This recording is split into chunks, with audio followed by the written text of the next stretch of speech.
Bonjour et bienvenue. On part aujourd'hui à Libreville, au Gabon, pour décortiquer une histoire de transformation urbaine. Au cœur de tout ça, un projet qui porte un nom, le flyover, un pont.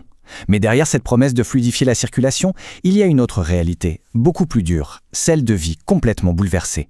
On va voir ensemble comment ces deux mondes, celui du progrès et celui des habitants, sont entrés en collision. Voilà, tout est résumé ici, dans ce contraste saisissant. D'un côté, on a un pont, ce symbole fort d'un avenir qu'on veut meilleur, plus moderne.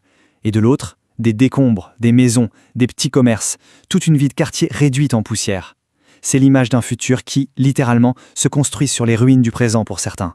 Alors, pour comprendre, il faut revenir au point de départ. Tout commence là, au carrefour du PK12, un lieu stratégique, un nœud vital de la capitale. C'est ici que tout a basculé. Retenez bien cette date, mardi 9 décembre. Ce jour-là, le rond-point du PK12 change de visage. Ce n'est plus un simple carrefour, ça devient le théâtre d'une opération coup de poing. Les autorités lancent une démolition massive, et c'est là que notre histoire commence vraiment. Ce qui a le plus marqué les esprits, c'est la rapidité, la brutalité de l'opération. Imaginez un peu, au petit matin, tout s'enchaîne à une vitesse folle. Les forces de l'ordre arrivent, les équipes de chantier aussi, la zone est complètement bouclée. Et puis, les bulldozers se mettent en marche. En l'espace de quelques heures à peine, c'est fini. Le bruit et l'agitation du quartier sont remplacés par le silence. Personne n'a vraiment eu le temps de comprendre ce qui arrivait. Les récits des témoins décrivent une véritable scène de chaos. Le vacarme des machines, les murs qui s'écroulent, les tôles qui sont arrachées. C'est tout un décor familier, tout ce qui faisait le quotidien de ce quartier qui a été balayé, comme ça, en un instant. Bon, mais alors pourquoi une opération si radicale? Pour le comprendre, il faut se placer du point de vue des autorités. Il faut essayer de saisir la logique officielle, celle qui justifie la poussière et les démolitions. Et cette logique, elle a un nom.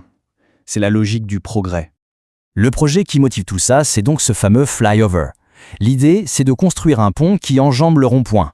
L'objectif est simple, en finir avec les embouteillages monstrueux sur cet axe qui est absolument vital pour Libreville.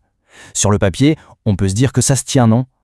Du côté des autorités, la justification est très claire et elle repose sur 3 piliers. C'est un projet structurant, c'est indispensable pour désengorger le trafic et c'est une étape cruciale pour moderniser la capitale. Le discours officiel martèle d'ailleurs un mot en particulier, nécessité. Il ne s'agirait donc pas vraiment d'un choix, mais plutôt d'une obligation pour le bien de tous. D'accord. Ça, c'est la version officielle, la logique du plan. Maintenant, on va passer de l'autre côté du miroir. Parce que derrière les belles justifications, il y a la réalité du terrain. La réalité des décombres. Et surtout, de celles et ceux qui y vivaient. Ces quelques mots, entendus sur place, résument à eux seuls tout le drame humain.